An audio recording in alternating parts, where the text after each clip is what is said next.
Allez, bonjour à vous. Nous sommes le lundi 18 octobre. Il est 14 heures. Nous allons continuer la lecture du magazine Top Secret numéro 112, puisqu'il nous reste trois lectures à faire. Et ensuite, fin octobre, début novembre, nous aurons la lecture du Top Secret magazine numéro 113, ainsi que le tome numéro 2 de Vivre ou mourir dans la matrice artificielle. Alors, Stargate, les portes du Valhalla, document numéro 10.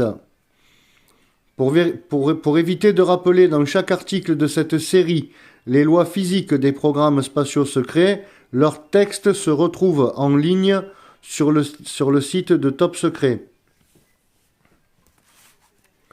Nikola Tesla fut le grand pionnier de l'énergie électrique et de toutes ses applications dès la fin du XIXe siècle.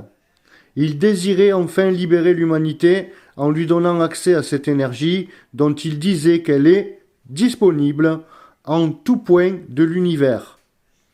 Dans un discours de 1891, prononcé devant un parterre de scientifiques à l'Institut américain des ingénieurs en électricité, il annonçait « Avant longtemps, nos machines seront alimentées par une énergie disponible en tout point de l'univers. L'idée n'était pas nouvelle. Nous la trouvons dans tous les mythes d'Anté qui tirent de l'énergie de la Terre. À travers tout l'espace se trouve l'énergie. Cette énergie, elle est statique ou cinétique ? Point d'interrogation. Si elle est statique, nos espoirs sont vains. Mais si elle est cinétique alors, et nous savons qu'elle l'est, alors c'est une simple question de temps avant que les hommes réussissent à connecter leurs machines au rouage même de la nature. Alors là, je vais faire un petit point, un aparté, pour vous dire, moi, ma théorie, ma vue personnelle. Eh bien, ici, nous parlons de l'éther, de l'anima mundi, de l'esprit qui anime le monde, tout ce que tout le monde appelle Dieu. Dieu, Allah, peu importe comment les gens le nomment, c'est l'éther. L'eau et l'éther électromagnétique. L'éther qui est l'amour et qui, une fois combiné à l'électromagnétisme, permet de voir tout ce que nous voyons, le ciel bleu, et etc., etc. Donc une énergie universelle. Le premier à établir scientifiquement l'existence de cette grande énergie d'espace-temps fut le mathématicien et physicien anglais James Clerk Maxwell. Sa théorie de la dynamique du champ électrique, A. Dynamical Theory of the Electromagnetic Field, de 1865, nous démontre bien que la lumière ainsi que l'électricité est générée par un champ électromagnétique doté de deux composantes, une magnétique, l'autre électrique. Ces équations impliquent l'existence d'un espace-temps quantifié, baptisé l'éther, composé d'ondes de phase, c'est-à-dire vibrant ensemble à la même fréquence, excusez, le téléphone s'est mis à sonner, exerçant une pression d'onde dynamique sur la matière, afin que l'humanité n'accède pas à cette énergie gratuite et infinie, les forces du mal, ou je dirais les dirigeants de l'ombre, les dirigeants de notre monde, la fraternité du serpent, se devaient de réagir. Il fallait alors que l'humanité reste dépendante des énergies non renouvelables, détenues et distribuées par ces seules élites afin de maintenir l'humanité en esclavage. Moi, je vous dis, je fais un petit point là, il faisait même basse sur tout, justement, pour tenir l'humanité toujours dans les basses fréquences, dans les basses vibrations, dans les bassesses. Un de leurs Illuminati, le physicien Oliver Heaviside, fut alors chargé de dénaturer la théorie de Maxwell afin d'en faire disparaître la présence de l'éther en remplaçant cette réalité irréfutable par un concept absurde pseudo-scientifique et irrationnel d'un espace-temps vide qui prévaut encore aujourd'hui. Sous le prétexte de linéariser et de simplifier les équations de Maxwell, Olivier Iffside imposa alors une nouvelle théorie électrodynamique, d'où la nature quantifiée et ondulatoire de notre espace-temps qui a disparu. C'est cette théorie dénaturée qui est enseignée en physique sous le titre trompeur d'équations de Maxwell, alors qu'il s'agit des équations dénaturées d'Iffside et de leurs successeurs.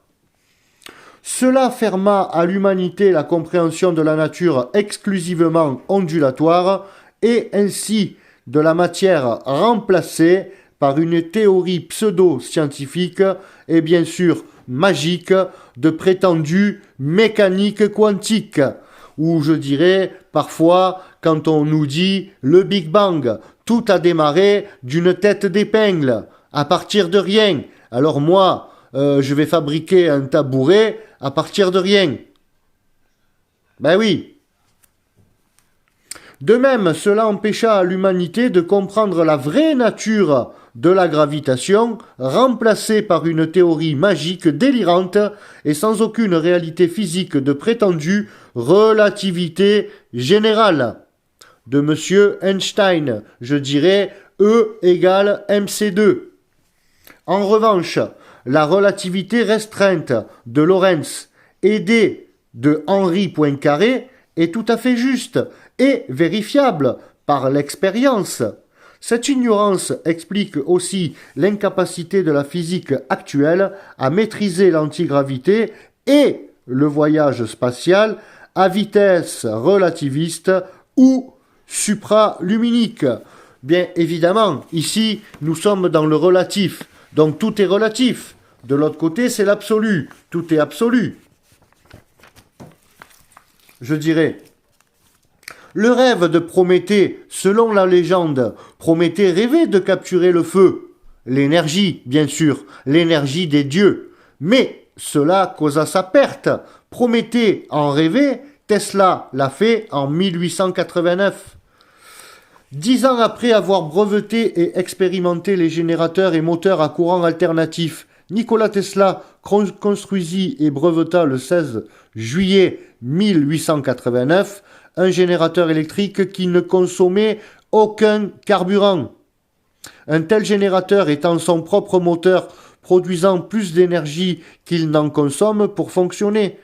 Tesla s'inspira alors de la Terre, envisagée comme une dynamo électrique, d'où l'énergie provient de l'espace-temps sous forme de gravitation universelle et de particules électriquement chargées. Je dirais même, moi, je fais une petite aparté, tous les gens qui appellent Dieu, Dieu, D-I-E-U, dynamo, intelligent, éthérique, unifié, ou alors dynamo, informationnel, éthérique, universel, qui vient de l'éther universel.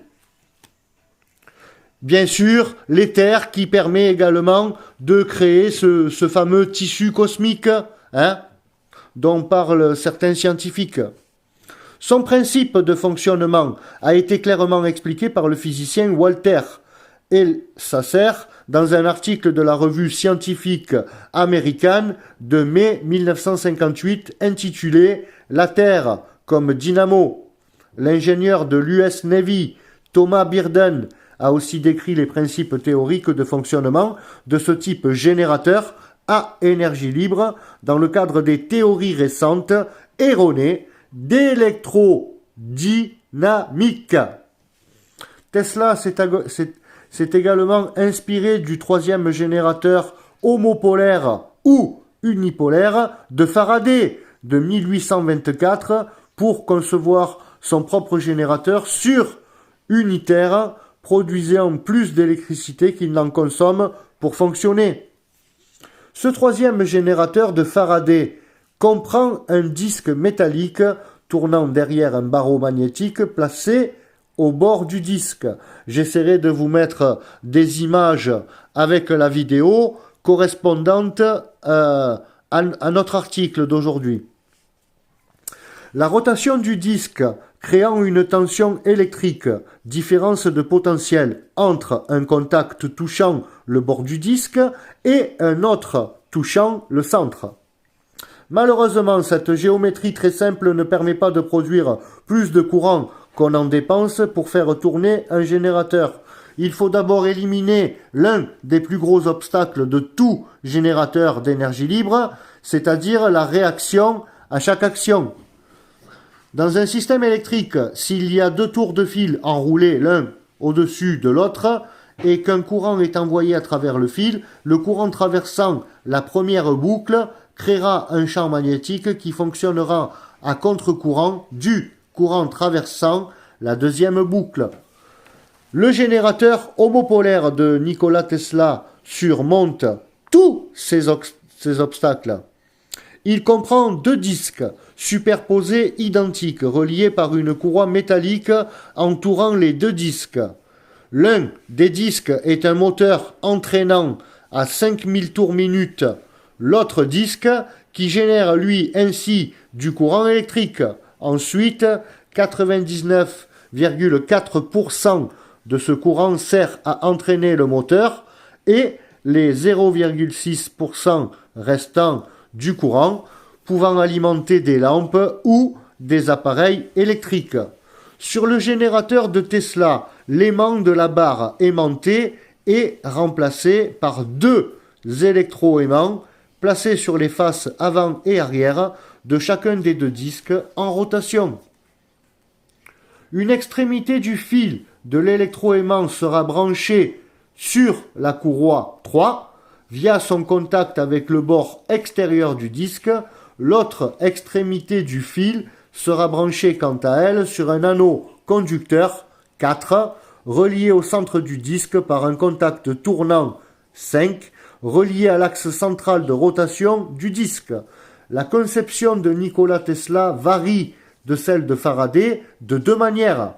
Premièrement, il utilise des électroaimants de même diamètre que le disque afin que l'aimant recouvre complètement le disque.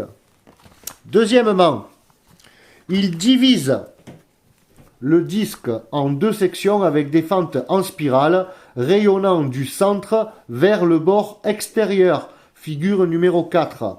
Les divisions en spirale dans le disque amènent quant à elles le courant à parcourir le rayon complet du disque et à effectuer un voyage complet autour du bord extérieur du disque, référence numéro 7. Parce que le courant circule dans un grand cercle au bord du disque, le champ magnétique créé par le courant non seulement ne fonctionne pas contre le champ de l'aimant au-dessus de la plaque circulaire, comme dans les générateurs conventionnels, mais il renforce en fait l'aimant. Ainsi, lorsque le disque coupe les lignes magnétiques pour produire un courant, le courant provenant du disque renforce l'aimant, lui permettant ainsi de produire encore plus de courant. Au lieu que la réaction inverse ralentisse le système qui l'a créé, et ainsi la réaction ajoute de l'énergie au système. L'action des opposés, l'union des opposés. En 1918, Nikola Tesla perfectionna son générateur de 1889 tout en le simplifiant. Pour cela, il introduisit trois modifications essentielles. La première consistait à faire tourner les deux disques en sens contraire l'un de l'autre, ce qui revenait à doubler la vitesse de rotation réciproque entre les deux disques sans augmenter le nombre de tours par minute de chacun de ces derniers. Comme dans le cas de la dynamo de 1889, les disques du modèle de 1918 comprenaient des fentes en spirale, figure numéro 4. La seconde modification, quant à elle, consistait à monter les deux disques contrarotatifs de manière coaxiale, c'est-à-dire superposés l'un à l'autre horizontalement sur un même axe vertical de rotation. Chaque disque recouvrant toute la surface de l'autre, les pertes magnétiques étaient beaucoup réduites au minimum. Je dirais, si on regarde bien, ça fait un cercle avec une fleur de vie à l'intérieur. La troisième modification, quant à elle, consistait à utiliser un électroaimant fixe au lieu de 4 en rotation. Il était alors placé entre les deux disques contrarotatifs et un diamètre supérieur à ces derniers. Poétiquement baptisé la bobine crêpe, pancake coil, il dérivait d'un générateur unipolaire Tesla par Nikola Tesla, testé en 1904, où un bobinage plat, flat coil, remplaçait un bobinage classique enroulé sur un tube. Figure numéro 5. Afin d'éviter que le courant traversant une boucle de fil conducteur de l'électroaimant ne crée un champ magnétique tournant à contre-courant du courant traversant les deux boucles voisines, Nikola Tesla enroula à plat et sur une seule couche 2 fils de cuivre au lieu d'un seul, référence numéro 8. L'un des fils avait un pôle électrique positif sur son extrémité située au centre de la bobine et son pôle négatif sur l'extrémité située à la périphérie de celle-ci. Inversement, le second fil conducteur avait un pôle négatif sur son extrémité centrale et un pôle positif sur son extrémité extérieure. Figure numéro 6. Ainsi, la bobine plate à double enroulement générait 2 champs magnétiques contrarotatifs, annulant les forces de réaction, pouvant ralentir la rotation des 2 disques conducteurs du générateur. Figure numéro 7. Tesla expliqua alors dans son brevet qu'une bobine standard de 1000 tours avec un potentiel de 100 volts aura une différence de 0,1 volt entre les tours. Une bobine bifilière plate de 1000 tours aura en revanche un potentiel de 50 volts entre les tours. L'énergie stockée est en fonction du carré des tensions. L'énergie de la bifilière sera de 52 dixièmes sur 0,12 et c'est égal à 2500 sur 0,01, soit 250 000 fois supérieure à celle qui avait été stockée dans une bobine cylindrique standard. Ces valeurs extraordinaires sont confirmées par la mesure effectuée par les physiciens américains M. King et O. Nicholson chez Eyring. Figure numéro 8. Réseau HP 3577A sur des bobines de 3 pouces de diamètre avec 43 tours de double fil numéro 20. Référence 9. Comme un oiseau sans ailes, Tesla testa alors avec succès son générateur du 17 mars au 28 novembre 1918. Le prototype comprenait un électroaimant comprenant un enroulement de 3643 tours d'un double fil de cuivre sur une bobine plate de 115 cm de diamètre, figure numéro 6. Au démarrage, un courant continu de 110 volts et de 1,2 ampères alimentait alors la bobine qui alimentait à son tour elle-même les 2 disques contrarotatifs. L'un des 2 fils de la bobine avait un pôle électrique positif sur son extrémité située au centre du premier disque et l'autre fil, son pôle négatif, à la périphérie de celui-ci. Inversement, ces fils avaient leur pôle négatif au centre du second disque et leur pôle positif sur son bord extérieur. 4 conducteurs de sortie étaient alors en contact avec les 2 disques en leur centre et sur leur pourtour. Ces 2 paires de fils conducteurs de sortie pouvant alors alimenter un appareil électrique quelconque. À 7000 tours minute, le système ne consommait que 132 watts en entrée et produisait en sortie 235 watts. Il permettait donc de disposer de 103 watts d'énergie gratuite pour alimenter des appareils électriques de son choix. Pour des raisons de fragilité mécanique, Nikola Tesla n'a jamais poussé son générateur au-delà de 7000 tours minute. Cela aurait pourtant permis de produire beaucoup plus de courant, mais la quantité d'énergie augmentant linéairement avec le nombre de tours. Le 6 avril 1918, Nikola Tesla découvrit par hasard, lors d'un test, que sa main perdait du poids quand elle passait au-dessus de son générateur en fonctionnement. En effet, tout générateur d'énergie libre réduit sa masse et celle de son proche environnement. Intrigué, Nikola Tesla suspendit alors à 13 cm au-dessus du générateur un lest de 380 grammes suspendu au crochet d'une balance à ressort.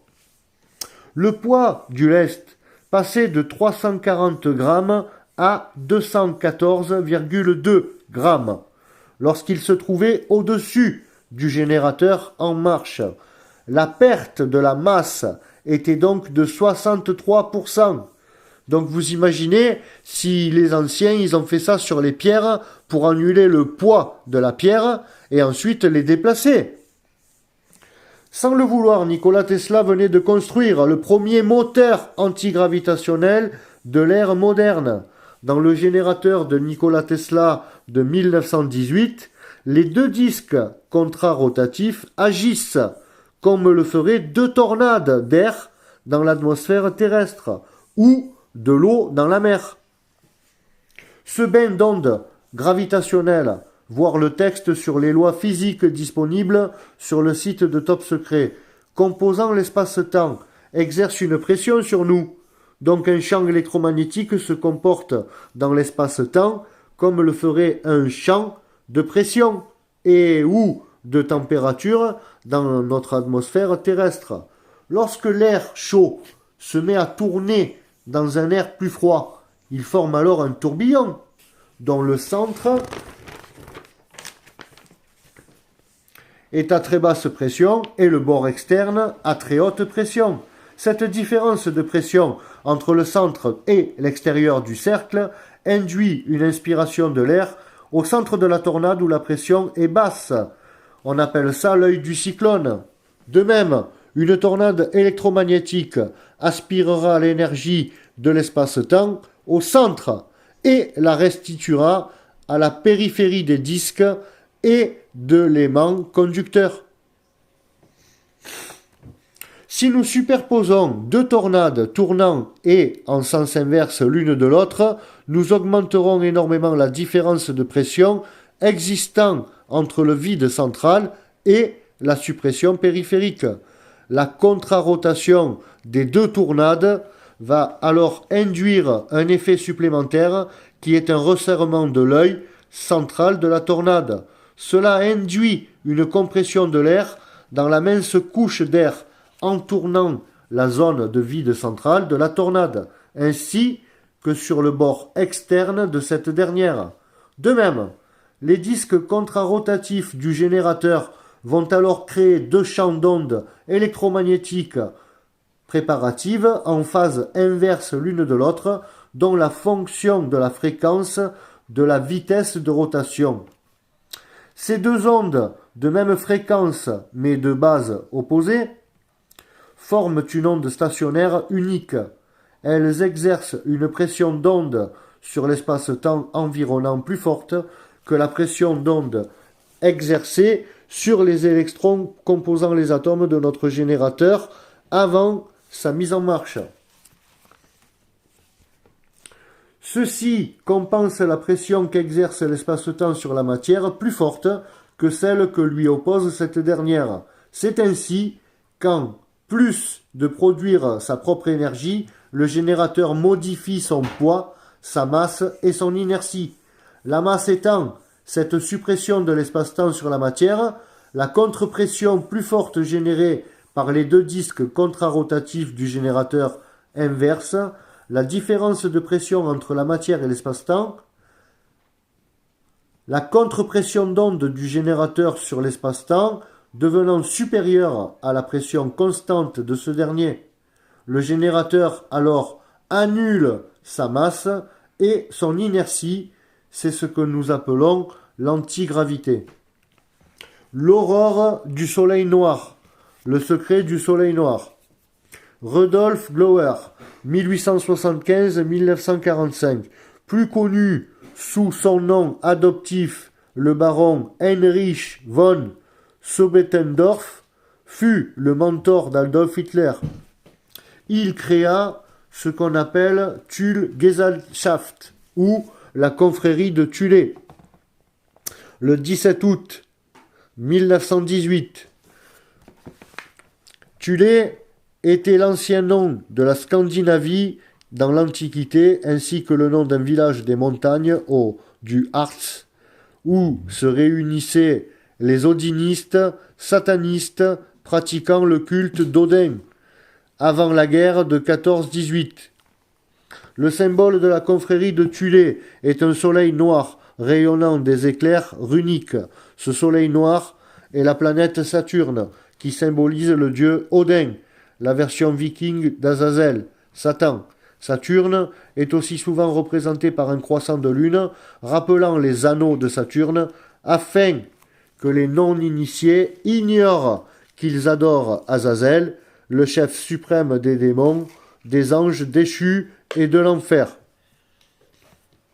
Le soleil noir de Satan, Saturne, s'opposant au vrai soleil, qui lui symbolise le Créateur, la lumière. Glower créa alors le nazisme avec Adolf Lenz en 1874 et jusqu'en 1954, plus connu sous le nom de Jörg Lenz von Liebig-Lenz, ainsi qu'avec Anton Drexler. Le 24 février 1920, le NSDAP, le National Socialisme Dutch Arbeiterpartei, le parti national-socialiste des travailleurs allemands, fut alors créé par ce sinistre groupe maçonnique d'Illuminati allemands.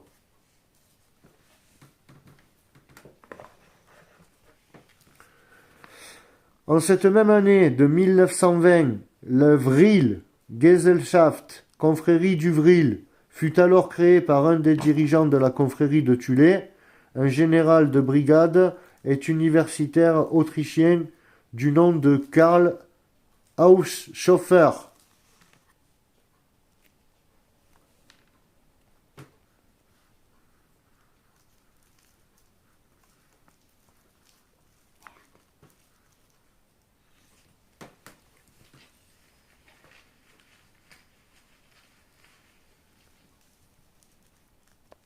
Donc l'avril Gesellschaft, dont l'emblème runique est l'éclair de Odin, figure numéro 11, est un cercle intérieur de la société de Thule.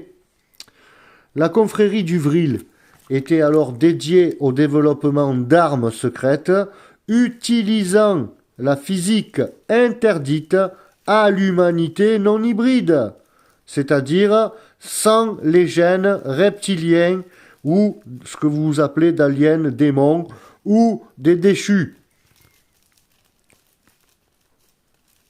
mais réservé à la seule fraternité du serpent, figure numéro 11.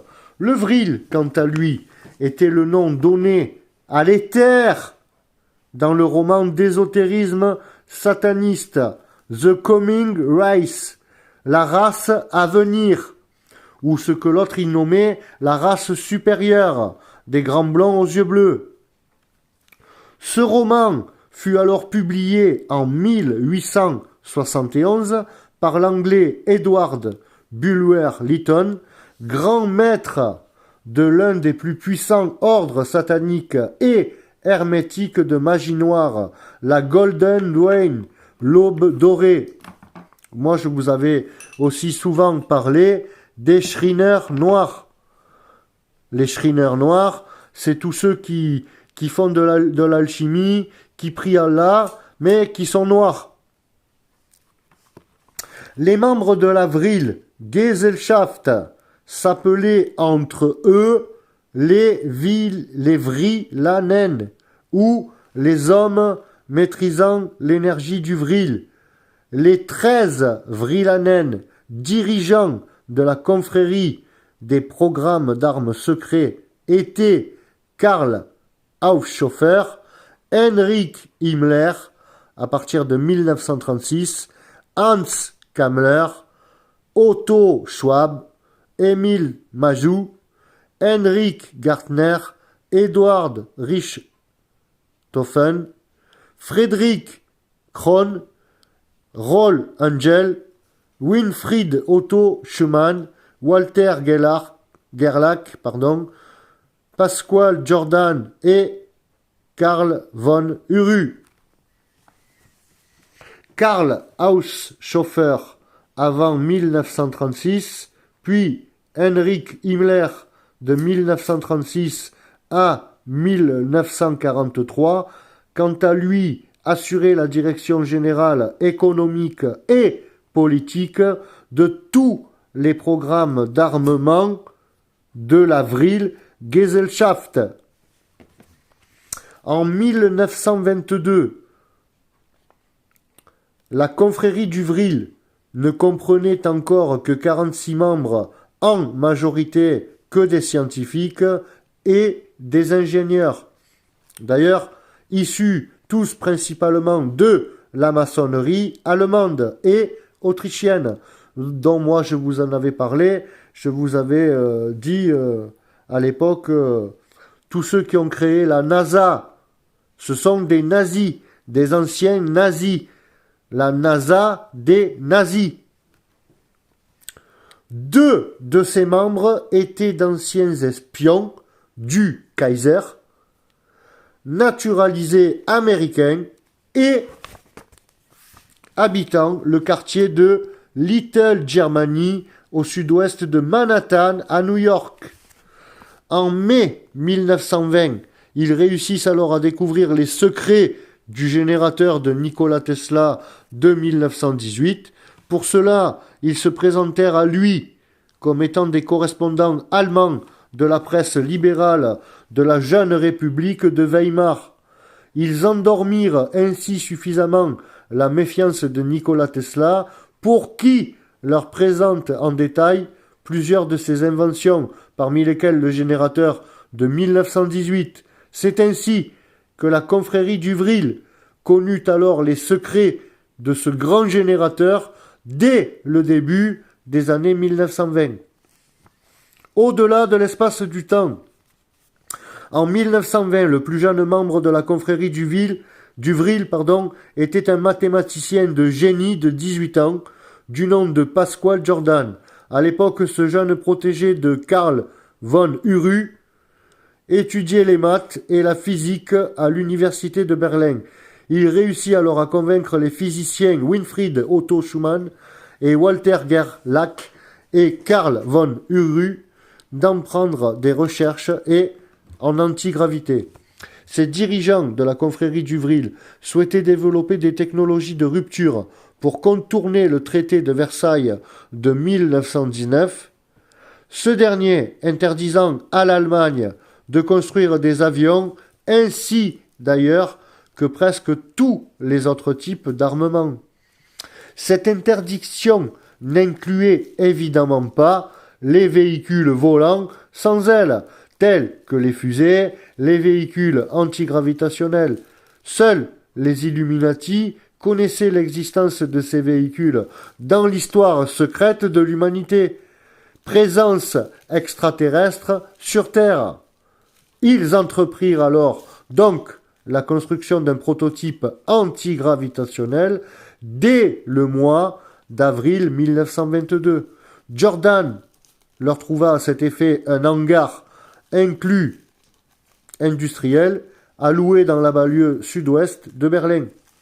Afin de limiter les risques techniques et financiers, ils optèrent pour une copie agrandie du générateur d'électricité et d'antigravité de Nikola Tesla de 1918 qui avait prouvé qu'il fonctionnait. La machine fut alors baptisée du nom étrange de Jansen Fengungshin, bon, qui signifie machine volante de l'au-delà. Les toutes premières épures du prototype furent alors dessinées par Schumann en 1921, figures 12 et 13. La machine diffère légèrement du prototype de Nikola Tesla. En effet, les deux disques contrarotatifs du générateur de 1918 créaient un volume uniforme d'antigravité autour de la machine. Il ne créait donc aucune force de propulsion dans une direction préférentielle. Pour cela, il aurait fallu que l'un des disques soit plus petit que l'autre, la poussée propulsive s'exerçant alors du plus grand disque vers le plus petit. Quant au prototype nazi, quant à lui, comprenait donc un premier disque inférieur d'un diamètre de 7 mètres et le disque supérieur limitant son diamètre à 5 mètres. Un double bobinage plat de 8 mètres prenait place entre les disques supérieurs et inférieurs, figure numéro 14. L'électroaimant, quant à lui fixe, couvrait ainsi parfaitement la surface des deux disques contrarotatifs. Chaque disque était un assemblage soudé des 12 tôles radiales de forme triangulaire, comme les tranches d'une tarte. Les disques d'acier de 3 mm d'épaisseur comprenaient, quant à eux, 4 entailles en spirale, comme celle des disques de Nikola Tesla, dans la figure numéro 4.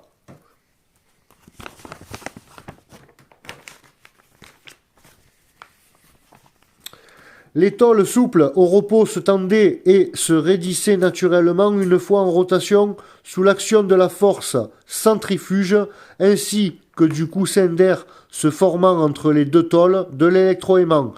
Deux lames d'acier frottaient la surface de chaque disque au centre et au bord de ces derniers afin de les alimenter en électricité. Bien entendu, les polarités électriques étaient inversées d'un disque à l'autre. Comme chaque disque comprenait en son centre une cage de roulement à billes de 40 cm de diamètre, isolée électriquement, fixée sur un arbre fixe central de 23 cm de diamètre extérieur et de 22 cm de diamètre intérieur. Enfin, une cabine cylindrique de 220 cm de haut et 126 cm de diamètre surmontait l'ensemble. Un carénage de tôle d'acier de 3 mm entourait le générateur. D'un diamètre de 12 mètres, il comprenait alors deux cônes inverses boulonnés ensemble sur la bordure de leur base. Le poids du prototype était de 474 kg pour leur fonctionnement. Les deux disques et l'électroaimant étaient traversés par un courant continu de 340 volts sous 43 ampères. Ainsi, les deux disques atteignaient alors une vitesse de rotation de 965 tours par minute, cette vitesse étant suffisante pour annuler totalement la masse du vaisseau, tout en générant une force de propulsion verticale de 64 kg de poussée.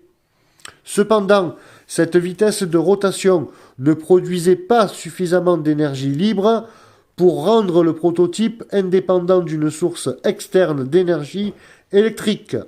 Par sécurité, tous les tests en vol étaient captifs. La base de la soucoupe était fixée au sol par un câble de 330 cm. Le sommet du poste de pilotage était suspendu au plafond du hangar par un câble d'acier de 740 cm. Les figures 15 vues de dessous, numéro 16 vue du dessus et la numéro 17 vue de profil sont celles d'une impression 3D en plastique. Cette dernière est une maquette au 1/72e du prototype calculée à partir des épures originales.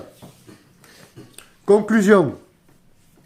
De juillet 1922 à novembre 1924, environ 60 vols captifs furent effectués avec succès, cette machine dépourvue de tout moyen d'inclinaison et de rotation n'aurait en aucun cas pu voler librement dans le ciel. Ces tests permirent alors toutefois aux nazis d'optimiser la génération électromagnétique d'un champ antigravitationnel. Il fallut alors attendre 1941 et un financement important du Troisième Reich pour voir voler en extérieur le premier prototype antigravitationnel réellement pilotable et opérationnel. Baptisé quant à lui Rundflugzeug Heinz Jäger. Il fera alors l'objet du prochain article. Voilà, je vous remercie de m'avoir écouté. Je vous dis à très vite pour une prochaine lecture qui s'intitulera La matrice reptilienne. Ensuite,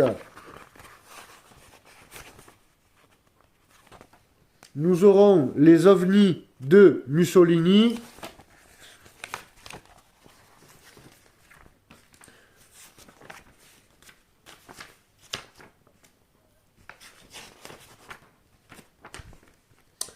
La 5G et le Covid-19, le fameux lien secret. La mort d'un pape, scandale au Vatican.